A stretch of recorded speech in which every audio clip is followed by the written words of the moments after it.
What's up, guys? RaininStormwake here. Just got back from E3. I'm bringing you some 1080p HD footage of the Purist mode demo directly from the Uplay Lounge at E3. There's so much I want to talk about, and I will probably split this into 3 videos, so make sure you check all of them out. Now, first things first, right now I'm just going to be AFK walking. This is the puppeteer that I currently am right now. We're currently getting everything set up, so that's why I'm AFK walking.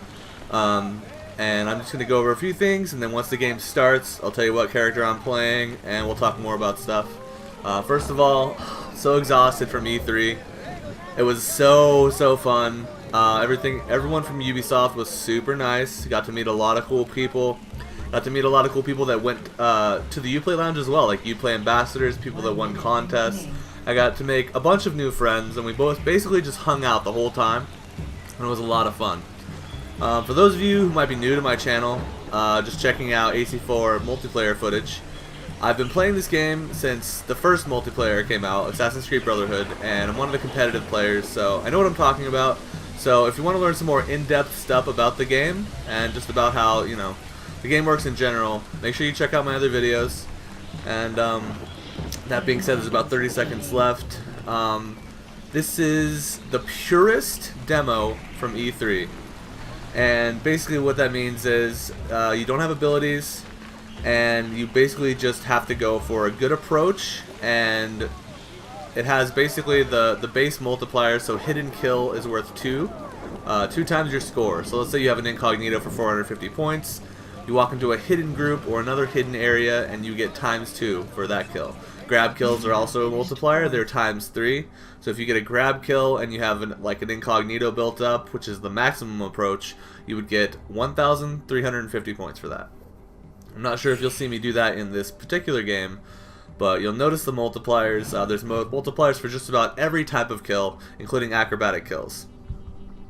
Alright, so let's go into Game Lab. Game Lab is basically, you can create your own mode, and that's what these demos are from E3. They are, the devs like got together, they came up with some modes they thought would be fun and accessible to new players, just to show off, you know, kind of what's possible at E3, and just come up with some fun modes. The 3 modes that they came up with were this Purist mode, Pistolier, the one a few other people from the community were uploading videos of Pistolier because that's all they got to play. Basically how it worked was each day of E3 had a different demo, and each day of the Uplay Lounge had a different demo. So I got to check out all 3 different demos, and I'll tell you about each of them. But like I said, it's Purist, Pistolier, and Frantic. This is Purist. Talked about that. You just don't have abilities. Basically in the demos there's no chases like in all the other games. Like in the base game there's chases. There's not going to be any chases in any of these demos. I'm sure you guys have already seen my my demo cam videos. If you haven't, you can check those out as well. You can check out the Frantic mode, and you can check out the Pistolier mode a little bit more, but I'm sure there's plenty of those videos up. Anyway, Game Lab is really awesome. Apparently there's over 200 parameters that you can customize to create your own modes. I know a lot of people are saying, well, you know, are these modes private or are they public? They are private, but there's going to be something called the Game Lab playlist, and the most popular private modes will become public modes. So basically, what I can do as a YouTuber is, if you have an awesome mode idea, you can run it by me. If I like it, if everyone else likes it, we can all favorite it. It'll have a really good chance of going into that public playlist, and everyone will be able to play it together. And see, I'm not sure if they're gonna do it every week or every month or how exactly they're gonna do it, but I'm really excited because there's gonna be a lot of cool modes that people are gonna create, and the best ones are gonna be going into that public playlist. And I don't know, me myself, I'm going to get into Assassinate, and I'm going to make the best Assassinate mode that I can. So let's talk about some of the stuff you can change with the Game Lab. Some people might have already covered some of them. I'm going to try to go over all of them that I know about. So first of all, let's talk about multipliers and kill and stun scores.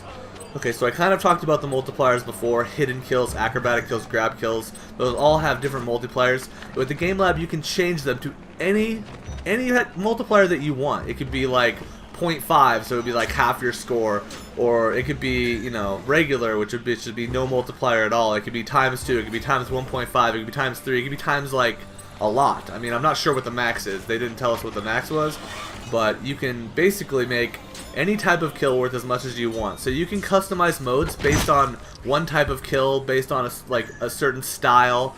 You could go like they did the pistolier mode, so that's basically all based around gun.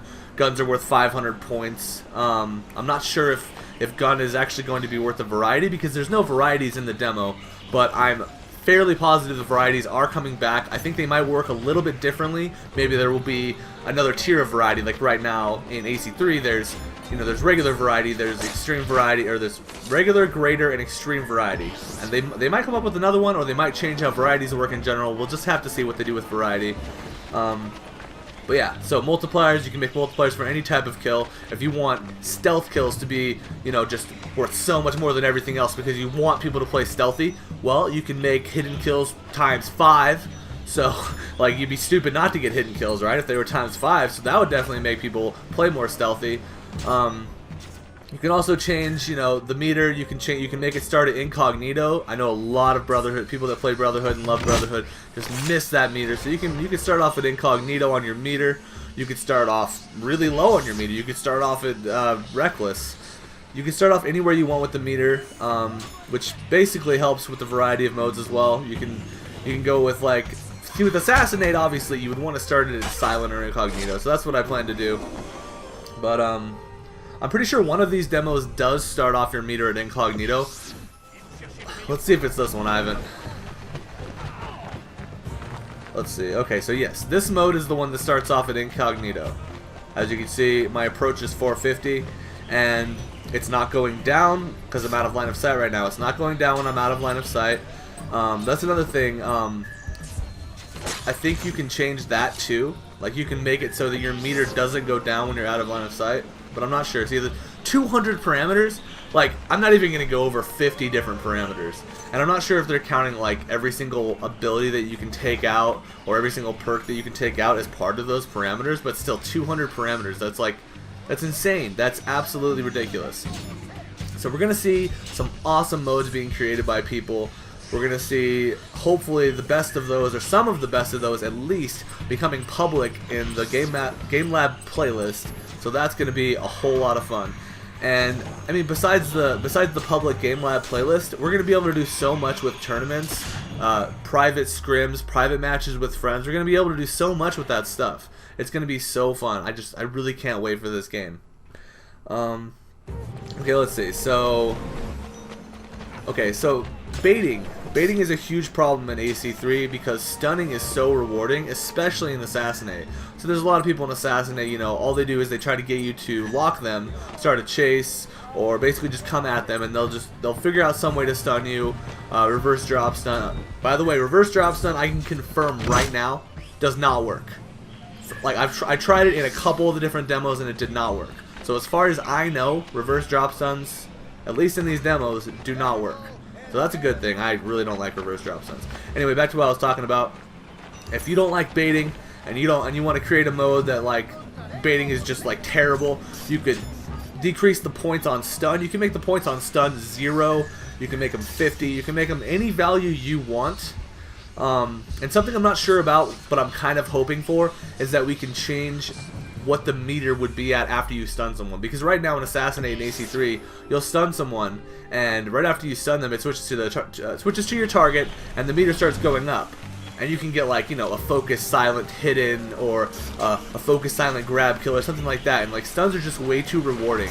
So I'm pretty sure we're going to be able to customize that in some way. Even if we can't change where the meter starts, and if the meter is able to build up after a stun, we can decrease the points of a stun, and we can decrease the points of, like, a grounded. Like, we could possibly make, like, grounded a 0.5 multiplier. So if you're killing someone that's on the ground after you've stunned them in Assassinate, this would be just like a custom Assassinate.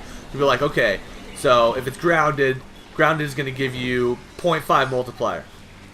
I mean, people would probably just wait for you to get up if you did that. But anyway, there's going to be some way with all of these parameters to basically customize the game mode to be however the hell we want it. Like, it could be like, okay, I want deathmatch to be super stealthy. So for deathmatch, I'm gonna make hidden kills ×5, and poison kills ×2, and focus kills. You know, you can just like do whatever you want with like the really stealthy type stuff, and that's really gonna make it so we can make like the best deathmatch possible, the best wanted possible, the best assassinate possible, the best manhunt possible. We're gonna be able to make our version of the perfect way to play every mode, and that to me is so exciting. I want to be able to play how I think the mode should be played, especially with Assassinate, because I'm really sick of all the baiting and defensive playstyles in Assassinate and people just running around and like trying to avoid dying. My aim is to make a super aggressive Assassinate. It'll be like basically everyone just running around trying to get like kill chains of incognito and silent. So it'll just be like incognito kill, incognito kill, incognito kill, and just massacre people with fast-paced killing. That is what I want Assassinate to be. None of this running around trying to get people to chase you and then dropping a smoke bomb and stunning them. No, that's not how my Assassinate's gonna be. Not at all. Okay, let's look at a couple more things. Okay, so cooldowns. You can change the cooldowns. You can make the cooldowns instant if you want. That basically means there'd be no cooldown. So you could make a mode where you could just spam abilities all you want. I mean, I don't know exactly what type of mode you would want that for, but I'm sure people can come up with something. We have some smart people in the community. People are smart. People will come up with a really cool mode with instant cooldowns. I know it. You can make the cooldowns really short like they are in these demos. You'll notice in the Pistolier mode and in the Frantic mode, the cooldowns are like 15-20 seconds. So your gun, your shield, your disguise, your time phase, that's a new ability. We'll go over that a little bit later. All of those abilities are on a really, really short cooldown. So basically you can go, I think it's like a percentage. So you can be like, okay, I want these cooldowns decreased by a certain percentage, and all of the cooldowns for those abilities will be decreased. You can also change the crafting as well, and I'm pretty sure one of the crafting options for every ability should probably be cooldown. So you can basically adjust the cooldowns. You know, if you like, you want all the cooldowns short, but you want one a little bit longer, you can adjust that with crafting. Basically, being able to ban abilities, change their cooldown, change their duration and their crafting and all that, and being able to change the meter and all this stuff is just, it's crazy. This is gonna be so cool. This is definitely, I mean, even if the base modes aren't how we want, we're gonna be able to create a lot of cool stuff. I'm gonna do another commentary for another video. I got three videos to put up, so make sure you guys catch the next video. I hope you enjoyed that. As you can see, I came in second place. I was actually playing against Loomer, and we had some really good games. Anyway, catch you guys next video.